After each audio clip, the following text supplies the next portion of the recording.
Кое време? Какво казваш, Мила? Неделя. Знам, че е неделя.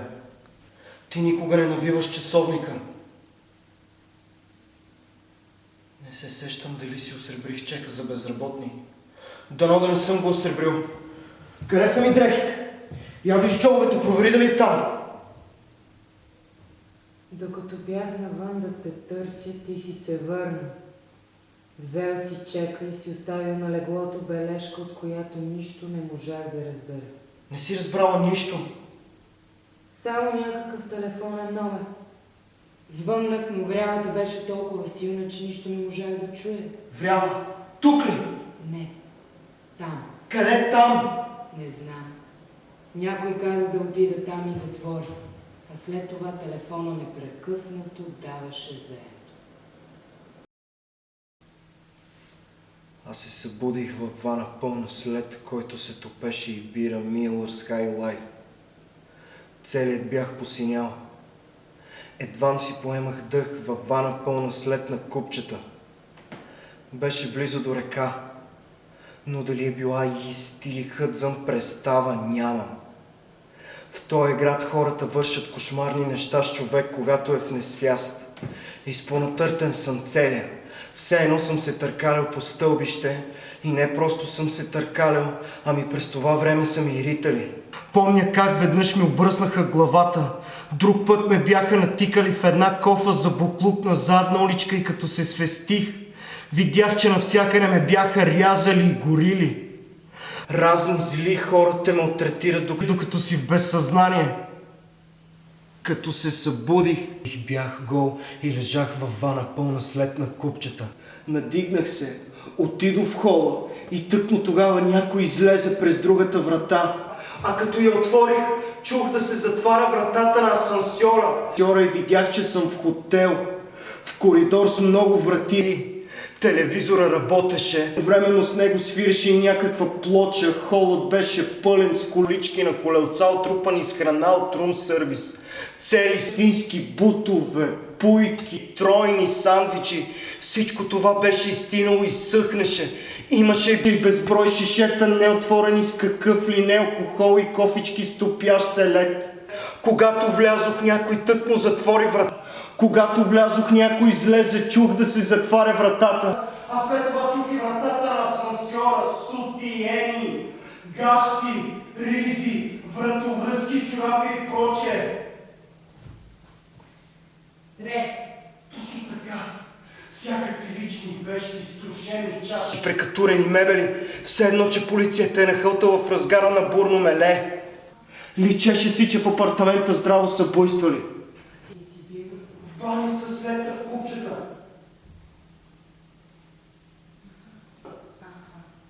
Спомням си, че вдигнах телефона да питам как се казва хотелът, но не си спомням дали ми казаха или не.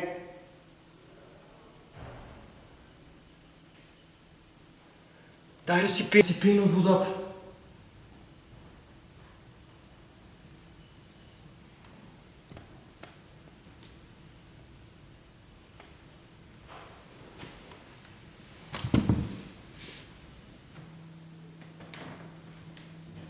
Това беше моята многострадална одисея.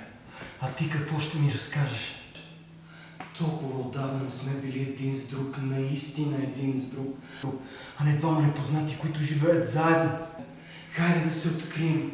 Може би тогава няма да сме изгубили, кажи ми нещо. Аз се изгубих.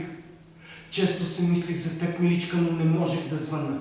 Непрекъснато мислих за теб, но не можех да звънна и да бях се обадил какво да ти кажа. Можех ли да кажа, че съм се изгубил в този град, че минавам от ръка на ръка като мръсна картичка и после да затворя? Изгубен съм в този град. Докато те нямаше, не съм яла нищо. Пих само вода. И малко разтворимо кафе, докато имаше, а после само вода. Можеш ли да поговориш с мен, скъпа? Можеш ли сега да поговориш с мен? Да.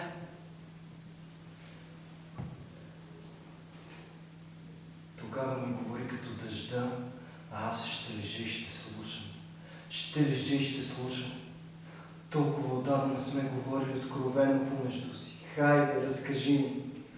За какво си мислеше в тишината, докато из града минавах от ръка на ръка, като мръсна картичка? Кажи ми, говори ми. Говори ми като дъжда. Аз ще лежа и ще слушам, ще лежа и ще слушам. Аз Трябва да говориш нужно. Трябва да знам. Затова говори ми като дъжда. Аз ще лежа и ще слушам, ще лежа и ще искам да се махна от тук. Така ли? Искам да се махна от тук. Как? Сама. Ще се регистрирам под измислено име в някое хотелче на крайбрежие. Какво име? Ана Джонс. Камериерката ще бъде дребна, възрастна женица, която ще разправя за внука си.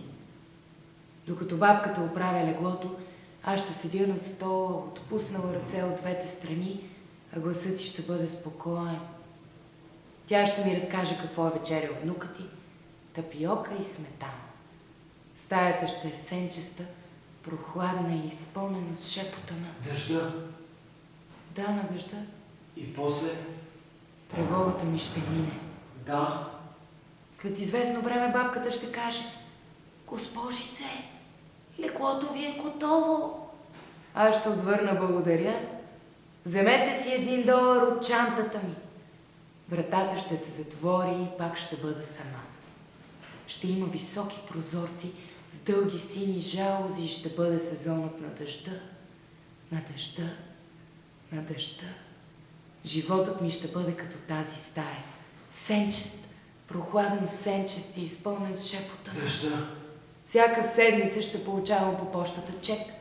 Сигурни пари, на които да разчитам. Възрастната женица ще ми осребрява чековете, ще ми взима книги от библиотеката и ще прибира прането. Винаги ще разполагам с чисти дрехи. Ще нося бяло, ще съм малко болнава и няма да имам много сили, но след време ще мога да се разхождам по крайбрежната алея. Ще се разхождам по плажа без да ми тежи. Вечерно време ще вървя по алеята край брега. Ще си имам местенце на плажа, където ще седя докато се стъмва. Недалеч от беседката, в която оркестърът свири под пури от Виктор Хърбърт. Ще живея в голяма стая с жалози на прозорците. Ще идват сезони на дъжд, дъжд, дъжд. Аз ще съм толкова изтощена от живота в града, че на драго сърце ще слушам дъжда. Ще мълча. Бръчките по лицето ми ще се изгладят. Очите ми няма вече да са зачервени. Няма да имам приятели. Няма да имам дори познати. Щом ми се доспи, ще поема бавно към хотела. Служителят ще казва: добър вечер, госпожице Джонс. Аз ще се усмихвам едва и ще си вземам ключа. Няма дори да отварям вестник, нито да слушам радио. Ще съм в пълно неведение какво се случва по света. Изобщо няма да осъзнавам, че времето минава. Един ден, като се погледна в огледалото, ще видя, че косите ми са започнали да посивяват. И за пръв път ще осъзная, че съм живяла в това хотелче под измислено име, без приятели и познати, без връзка с когото и да било в продължение на 25 години. Това ще ме поочуди, но ни най-малко няма да ме разтревожи. Ще се зарадвам, че времето е минало тъй леко и спокойно.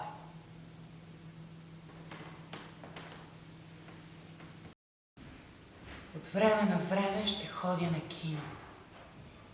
Ще се настанявам най-отзад потънала в мрак, а фигурите, които седят неподвижно от двете ми страни, няма да ме забелязат.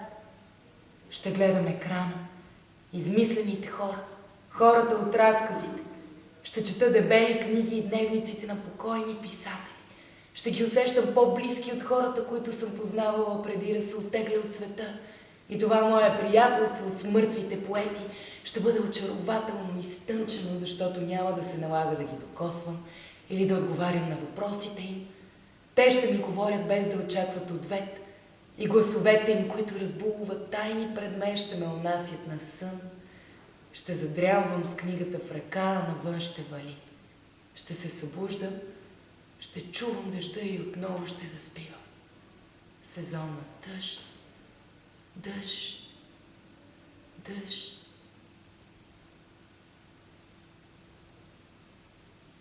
А един ден, когато затворя книгата или се върна вкъщи в 11 часа след като съм била на кино, ще се погледна в огледалото и ще видя, че косите ми са побелели. Чисто бели. Бели като пяната на вълните. Ще прокарам ръце по тялото си и ще усетя колко невероятно лека и слабичка съм станала. Боже, колко ще съм слаба. Почти прозрачна. Още малко и ще стана нереална. И тогава ще осъзная, ще разбера като в просъница, че съм живяла в този хотел без приятелски връзки, отговорности и безпокойства в продължение на 50 години. Половин век. Буквално един човешки живот. Дори няма да помня имената на хората, които съм познавала преди да пристигна там. Ще съм забравила какво е да чакаш някого, който може и да не дойде.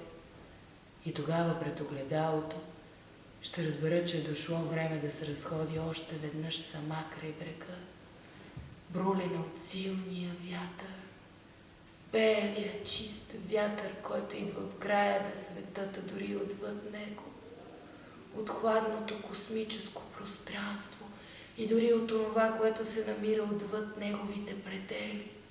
И тогава ще изляза и ще тръгна по алеята.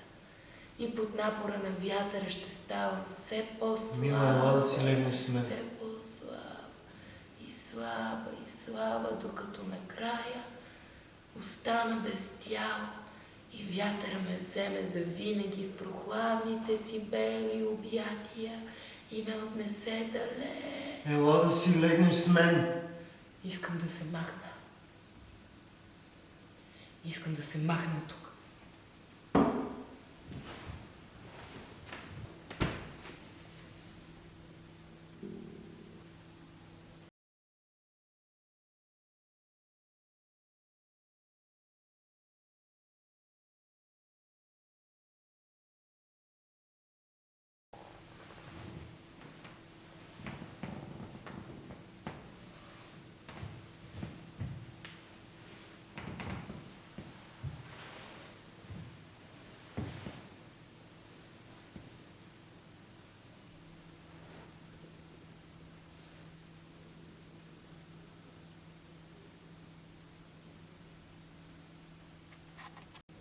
Ела да си легнеш. Ела да си легнеш, ми.